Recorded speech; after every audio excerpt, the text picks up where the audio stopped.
All right, so we've talked about the authority of Christ, chapter 1, especially in its cleansing effect. Then chapter 2 and part of chapter 3, the authority of Christ in conflict. And now I'm saying we still see the authority of Christ, especially we'll see it in the next story after the one we're looking at right now, in discipleship, in which Jesus not only disciples his followers, but gives them some of his authorities, we were saying as well. So it begins, Jesus withdrew with his disciples to the sea. A great multitude from Galilee follows him, Judea, Jerusalem, Idumea, the Jordan, Tyre and Sidon. Great scope, really, of appeal here to regions from fairly distant areas coming. They heard how many things he was doing, and they came to him. This is a turning point. So we've seen, of course, Mark strings stories together that have a kind of common denominator. So the conflict stories have a common denominator. In the first chapter, the cleansing stories had a common denominator. Now we're going to find that denominator is really this notion of discipleship. So that's what we want to watch for as we go along. We also hear, however, that there's discipleship in a sense in concentric circles. So we have a small group that form kind of the narrow band, but we also hear of a great mixed multitude that come from great distances, and they're coming probably with mixed motives at best. They've heard of Jesus, they've heard these stories about the things that he's doing, and it may be that to some degree they're just coming for the entertainment factor, you know. Some of them are coming with diseases, some of them are coming just because they want to see a spectacle. Jesus was tempted right after his baptism. Matthew and Luke give us some detail of his temptation. And we hear he's tempted to turn the stones into bread and so on. One of the temptations that he should leap off the temple seems to have been a temptation that Jesus should simply become a source of spectacle. You know, the Romans had made famous bread and circuses. That's how you keep people in line. Well, Jesus, come and be a bread and circuses kind of guy. Be someone who'll just provide entertainment. Leap off this temple, do some tricks, you know. And you'll always be popular. You'll always have fame. You'll always have followers. Well, Mark doesn't give us the details of the temptation, but we do see them popping up throughout Mark's gospel. These kind of tempting moments where you almost expect a kind of seduction to reach Jesus. Here he is, Mr. Popular, rock star, you know, and so people are coming from all over the place just to be in his presence. And how seductive that might be to many of us, to have that kind of appeal, that sort of fame. And at least in a subtle way, we might think there's a hint of that even in the way that people are responding to Jesus. Jesus, of course, doesn't succumb. But we do get the feeling that there are these levels of discipleship, some very close, focused, some much more distant, and much more, in a sense, confused. But it is, in any event, a great crowd, this powerful vision of a crowd. I was just reflecting on this, and it is impressive to me, and I am sure to you as well, how much of church history has been influenced by a vision of a great crowd of people in desperate need. One of my heroes of Christian history, William Carey, was a cobbler in London. He made shoes, but his heart had been captured by the vision of these masses of people around the world who'd never heard the name of Christ and who lived in what he understood to be complete darkness. And he wanted to do something. He was just a cobbler. But part of what he did was he cobbled together a big map. He had it hanging on the wall of his cobbler shop. And before he'd ever work on your shoes, he'd take you over and show you the map. And the map was the map of people around the world, population centers, millions of people who needed to hear the gospel of Christ. And he was a constant wellspring of encouragement, cheerleading for the proposition, which at that time in history was not very well accepted, that we should be sending missionaries out. He had Africa, he had China, but especially he was intrigued with India, where of course he eventually went and became one of the major influences in the history of that great country. David Livingstone, a medical missionary, finally becomes the one who single-handedly, one man, surveys Africa.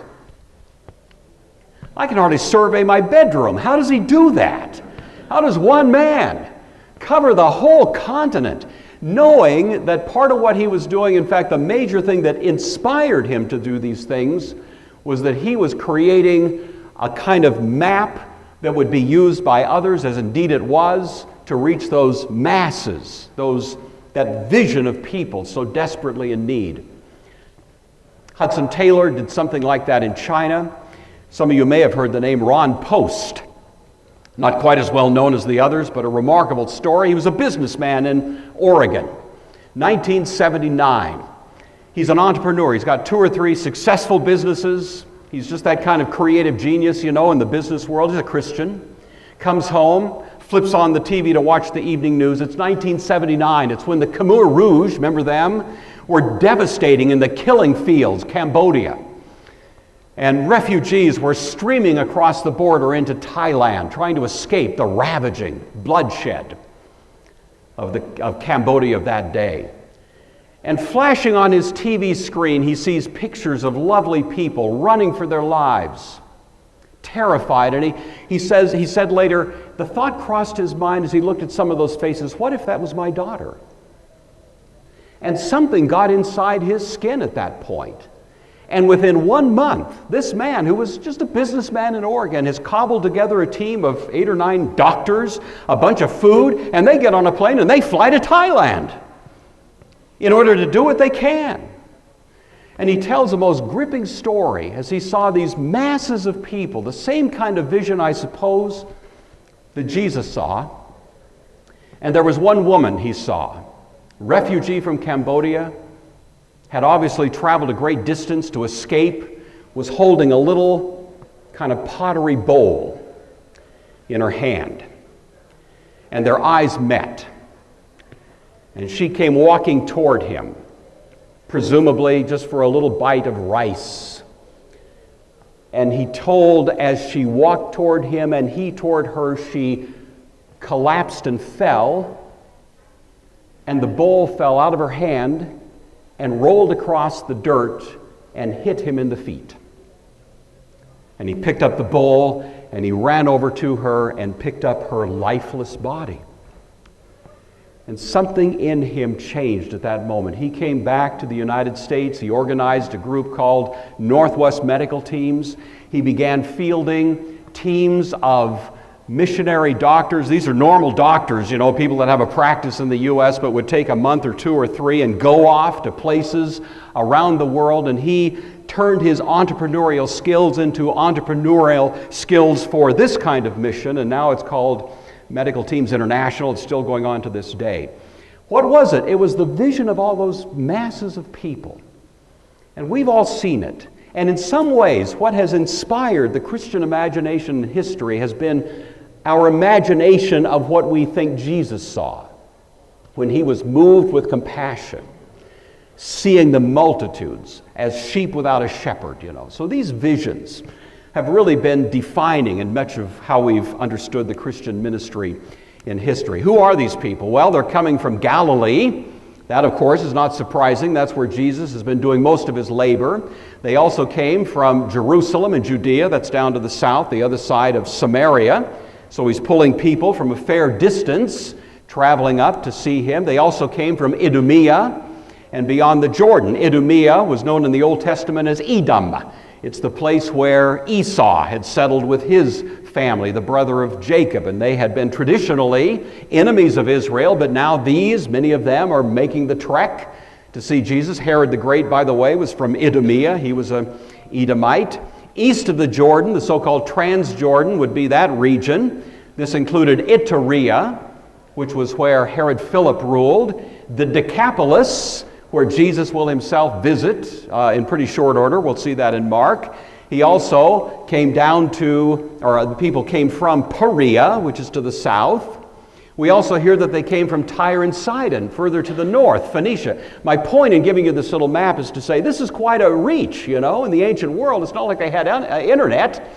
And yet somehow the reputation of Jesus has spread across this region.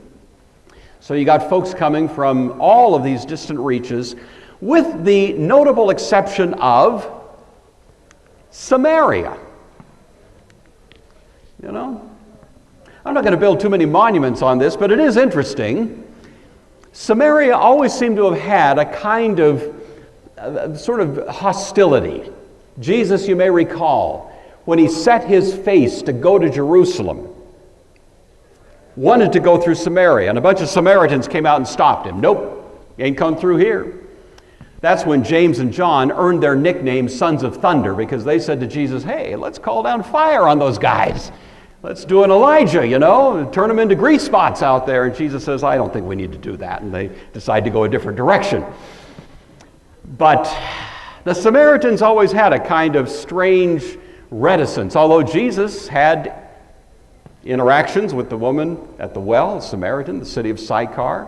Eventually Philip would preach there, so that we know that even Samaria eventually came under the influences of the gospel, but at least at this point it doesn't seem that they are participating much, conspicuously absent from the list. So I'll leave it to your assessment what that may mean. So he told his disciples that a small boat should be kept ready for him because of the multitude, lest they should crush him. So this multitude is really bordering almost on a mob. You know. And Mark doesn't treat the multitude in his gospel very politely. They frequently show up more as an impediment, a problem, than they do as an opportunity. I think it's almost a way of highlighting the remarkable heart of Jesus, because the mob is not on its face very attractive.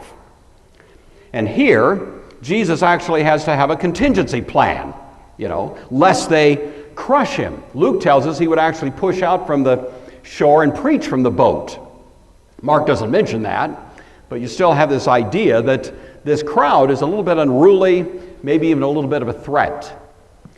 The idea that Jesus might be crushed is interesting, isn't it? We've been emphasizing along the way the authority of Christ, and at least I've been making the case, I hope, that the authority of Christ can only really be properly comprehended if we understand him as being nothing less than God among us. That's the nature of the authority that he seems to be exercising. But that does seem to stand in a bit of unexpected contrast with his frank humanity. He's afraid he's going to be crushed. Well, why doesn't he just be God, at this situation? I mean, it seems like he could take care of himself, doesn't it? And people have wrestled with that, I think in history, because part of the biblical testimony about Jesus gives us very little option than to regard him as God himself among us, Emmanuel. And yet, a part of the New Testament narrative clearly pictures him as a human being and subject to the kinds of perils and threats that human beings ordinarily face. And in church history, there's been a lot of consternation over how do you put that picture together. It seems like two rather inconsistent themes. God on the one hand, and yet a human on the other.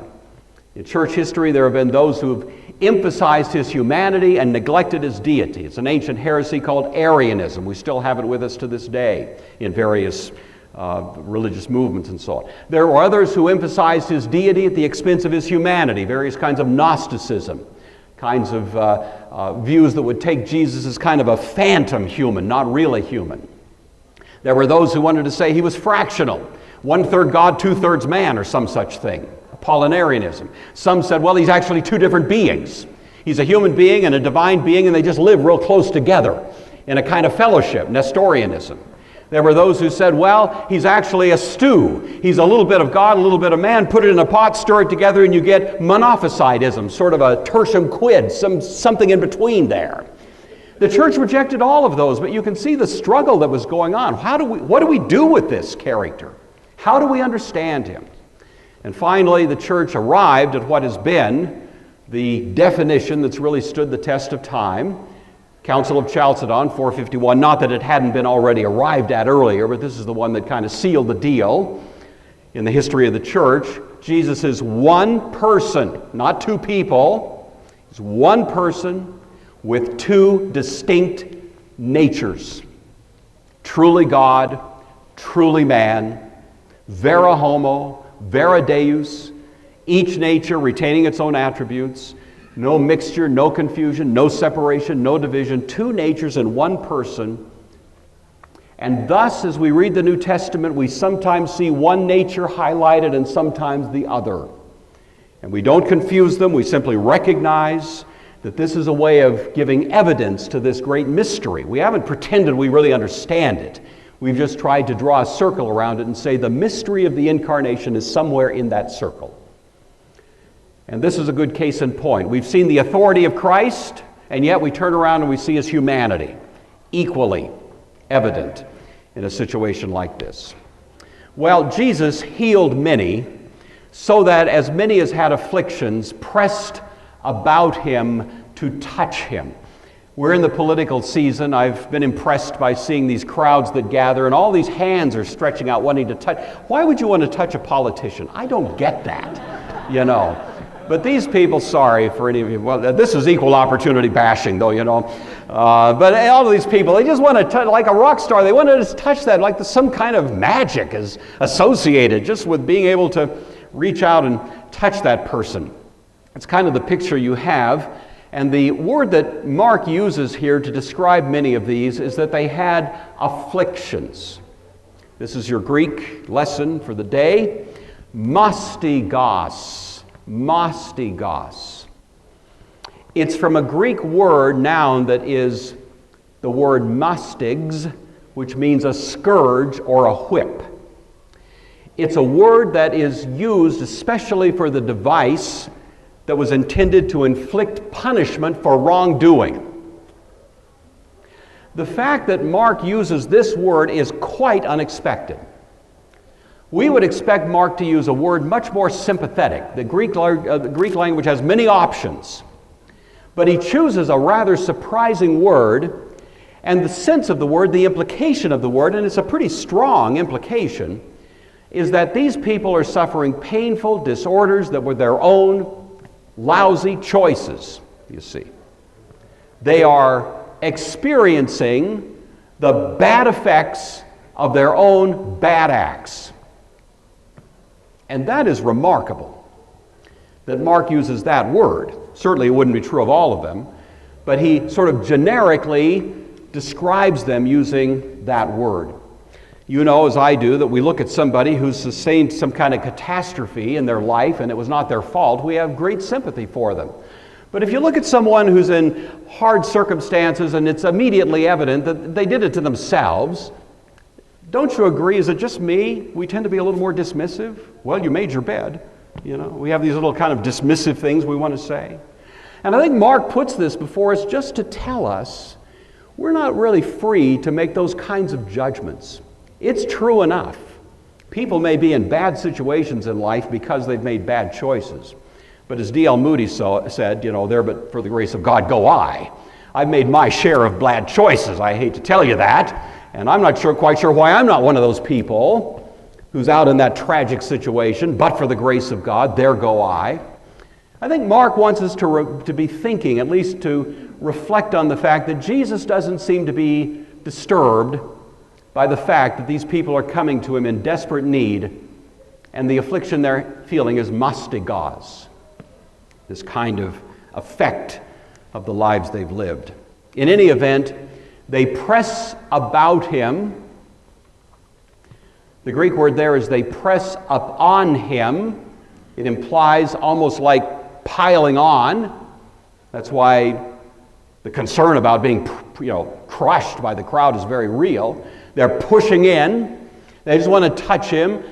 The picture here is an unruly, high-pressure crowd, not well controlled, maybe bordering on a little bit dangerous, certainly threatening to some degree. And that's the picture that we have in our heads as we hear this description. They want to touch him, but we don't have a feeling it's necessarily to touch him in the kind of faith, for example, that the woman, you recall, who reached out and touched the hem of his garment, she had some kind of faith at that point. These people, it just seems more just kind of a superstitious desperation is moving them. So we have this picture. Now, in some contrast to it, verse 11, and the unclean spirits, whenever they saw him, fell down before him and cried out, "You are the Son of God." And the sense of it is they cry out not in worship, but in terror. This is a feeling of being threatened. You are the Son of God. It's a shriek of fright that is going on here. So it's an interesting contrast. The crowd presses up on him. The spirits fall before him. Two quite different prepositions describing two quite different reactions to Christ. One, these people who just want to sort of superstitiously touch him in some way. The others, in a sense, seem to see this there much more than the crowd. The cry that they give is, "You are the Son of God." You are the Son of God. This is the third time in Mark that we hear this expression, "Hoios tou Theou," the Son of God. The first time was Mark himself narrating the gospel, not a player in the story, but the narrator of it. First verse of Mark, the beginning of the gospel of Jesus Christ, the Son of God. Second time, the baptism of Christ. The Father says, "You are my Son, in you I am well pleased." Now this is the third time, and notice now this affirmation comes from demons. You are the Son of God. Conspicuously, we haven't had any humans, normal people, The narrator doesn't count because he's not in the story exactly. The Father, the demons. The one class of beings that haven't recognized who Christ is, and this is quite intentional on Mark's part, are the people who are human beings in his presence. J.R. Tolkien has this beautiful image in Lord of the Rings that captures this, I think, so well. Both in his book and the movies did a nice job of capturing this as well. But if you'll give me this little literary excursion for a minute, Frodo has the ring, and when he puts the ring on his finger, everything changes from Frodo's point of view. In one instance, he's just kind of in a normal situation. He puts on the ring, and all of a sudden, he sees things. He sees great cosmic drama playing out. He sees bad guys and good guys. He sees spiritual beings, as it were, who are there carrying on in remarkable ways. And all of this is happening. It's terrifying. Takes off the ring, everything's normal again. As if to say those cosmic conflicts are happening all the time, but unless you have eyes to see them, you don't know it. You're living in a kind of oblivion to the drama that's playing out around us all the time. You get the feeling that that's what's happening here. The human beings, they just see this guy. He's a miracle worker. He's kind of a spectacle. They want to touch him. Wow, look at that guy. Let's touch him. The demons, in a sense, have on the ring. They see what's really going on. They see not just a guy. They see a glorious character. Someone who can only be understood in categories of deity. They see this one with unbelievable power, majesty. He weighs 10,000 pounds. He cannot be, and all they can do in terror is fall on their faces and cry, "You're the Son of God." You see, because they see what the humans don't see. It seems the New Testament wants us to get that point, that even though here we are in this gymnasium, everything seems fine, if we could all put on the ring, we would find out there's all kinds of stuff happening that we don't see. Right now, do you believe that we are not wrestling with flesh and blood? Do you believe that we are warring against principalities, against powers, against rulers of darkness in this age? Tolkien couldn't have put it any better. Against spiritual hosts of wickedness in heavenly, to wit, unseen places. But they're all around us. This is Paul in Ephesians 6 telling us we need to put on the armor of God because we're in a battle, we're in a war zone, and the battle's going on. And we are God's military, you see. And in some ways you only see that through the eyes of faith. And now as we find Jesus here with these two kinds of folks, Demons who see it, others who don't, we feel like we're recognizing something of this drama that's playing out all around. The demons cry out, "You are the Son of God." Sonship to the Hebrew is not descriptive of origins as much as of character.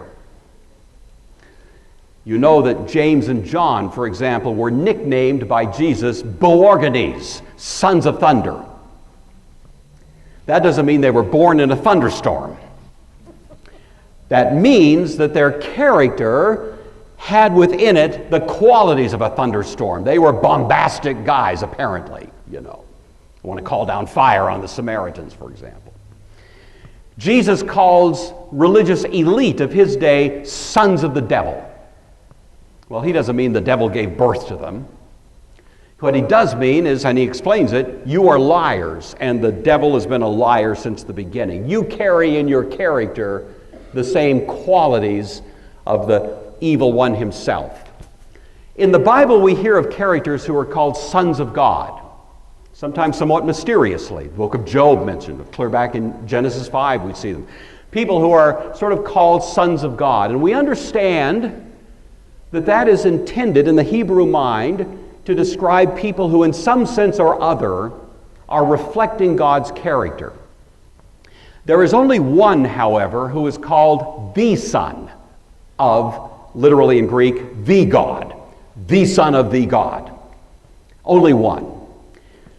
And that would be a way of saying there is one who doesn't simply generally reflect the character of God. He is an exact imprint, an exact, precise expression of the very character of God. And again, the word taken in its full orb sense points us most emphatically to the notion that this must be God himself. To be one who carries the character of God so deeply in his person that he can be called the Son of the God really doesn't leave us, again, much wiggle room on that point. The interesting thing is that humans don't make this affirmation until much later in Mark. It's like everybody else is seeing it, but the people who are there, until they have the epiphany of faith, until they actually have eyes to see, ears to hear, they don't get it. But it's coming. Well, Jesus strictly warned them, that is the demons, that they should not make him known. He doesn't want demons proclaiming the truth of Christ. He doesn't want demons as his emissaries. Jesus cannot be rightly known through the testimony of demons. And I include within that a lot of popular media. Whether it's the Da Vinci Code or Jesus Christ Superstar, there's always an attempt to try to give us a new Jesus, some new iteration. And Jesus doesn't necessarily appreciate that applause, because inevitably it misses the point. Who is this one? Who is this one who is the Son of God? The only way to really see it is through the eyes of faith, eyes that have been enlightened by God's Spirit. And aside from that, we only see a dim and distorted caricature. So he doesn't want demons running around. You remember Paul, when he was in Philippi, had this prophetess, this oracle, who ran around following him the streets of Galilee. These men are prophets of the true God, showing us the way of salvation. And Paul finally turns around and rebukes her, and that gets him into some trouble. Remember, he doesn't want that kind of... Paul didn't want it, Jesus didn't want it. He wants the testimony of people who actually see Christ for who he is, not simply for the popular kind of vision of who he is. So he tells them they should not make him known. Critical scholars have called this part of the messianic secret. I've mentioned this before, especially in Mark. There's been a hypothesis that Jesus actually had no idea he was the Messiah, that was a retrofit later by the church. They kind of read back into him the messianic secret, as it's called. Well, that's a hypothetical possibility. Much more likely, this is Mark himself developing in a very powerful way an idea that it's only through the eyes of faith that Jesus is properly recognized. And Mark saves that for this most dramatic moment in Mark called the Caesarea Philippi confession. It's the first time and the defining time that finally we have a human being recognize him. You are the Christ, Peter says, the Son of the living God. And from that moment on, everything changes in Mark. And in a sense, Mark doesn't want us to sort of discover that until that moment when he's not only is Jesus going to ask the disciples, who do you say that I am? Mark is asking us, who do you say that I am? And by then we'll have to face that question and give our answer. All right, I'm going to move on into the next little section, not all of it, but the first few verses of the next section here, because again, we begin to see how the disciples now are beginning to play a more prominent role, and this story especially is going to move us in that direction. So 2 weeks from now we'll finish this, but we'll start it here. He went up on the mountain and called to him those whom he himself wanted, and they came to him. Then he appointed 12 that they might be with him, and that he might send them out to preach and to have power to heal sicknesses and to cast out demons. So he goes up on a mountain and he calls those whom he himself wanted. It doesn't say unto a mountain, actually. It says into the mountain.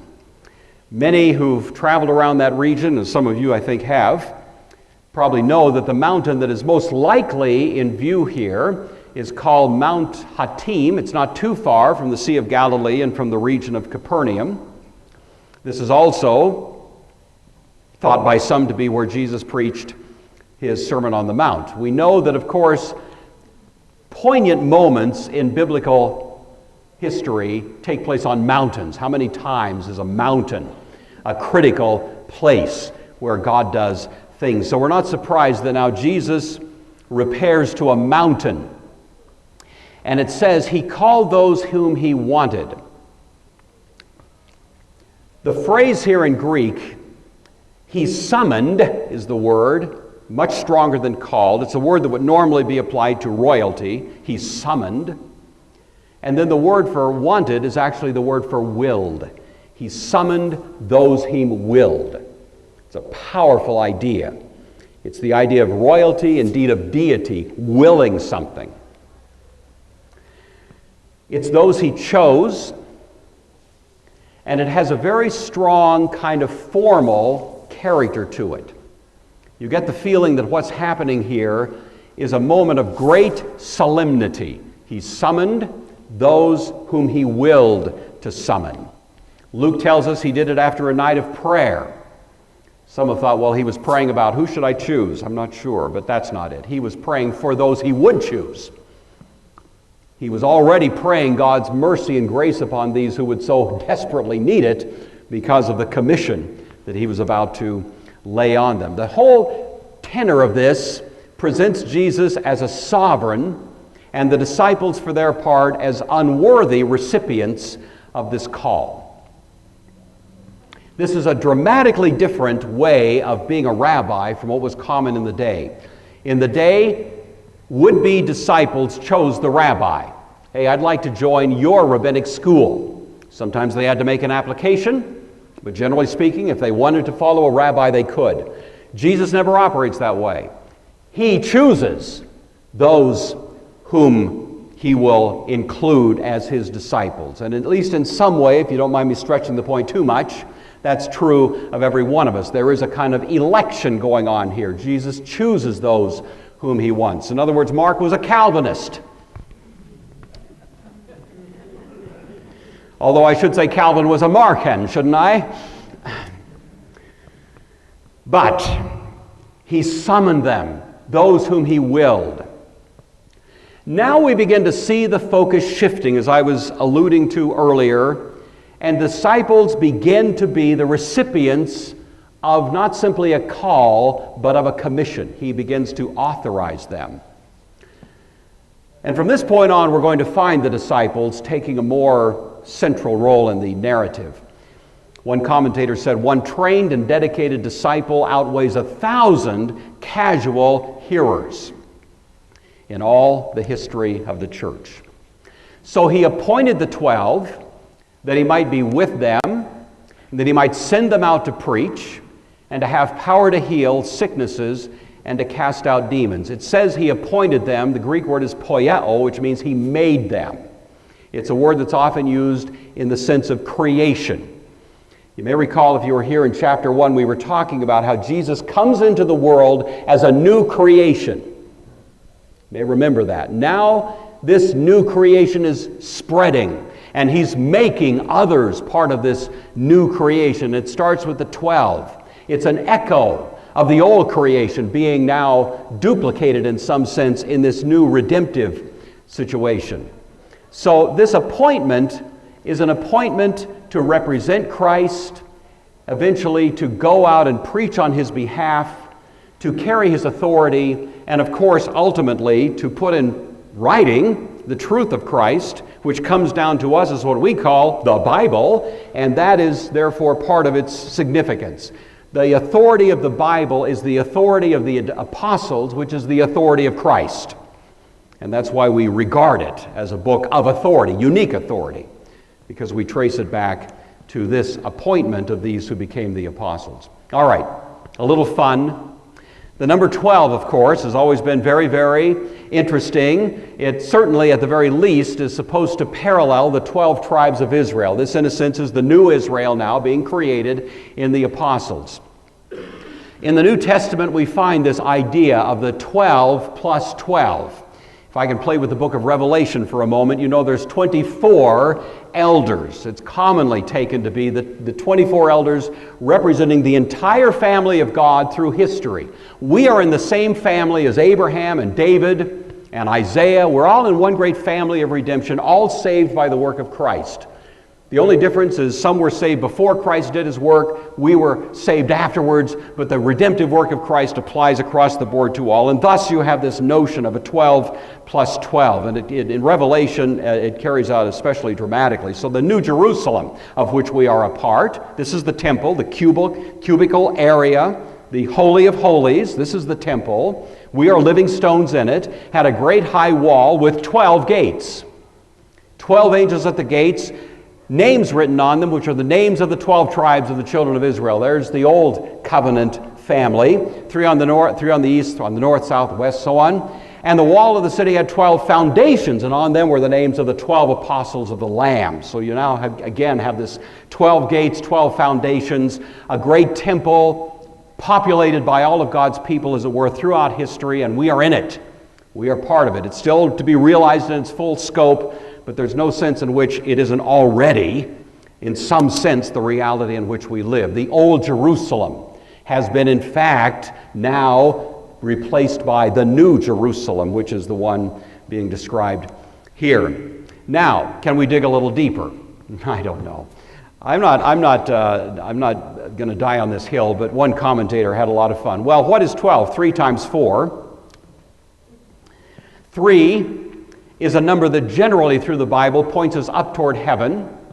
4 is a number that points us down toward earth. 4 corners of the earth, 4 living creatures, and so on. 4 has a kind of an earthly character to it. So maybe 12 represents the intersection of heaven and earth. God's truth disclosed through 12 tribes in the old, 12 apostles in the new, you see. In the Old Testament, however, the 4 corners come to Israel. In the New Testament, Israel goes to the 4 corners. Go into all the world and preach the gospel. I don't know about that. I'm just, it's like Paul Harvey used to say, for what it's worth.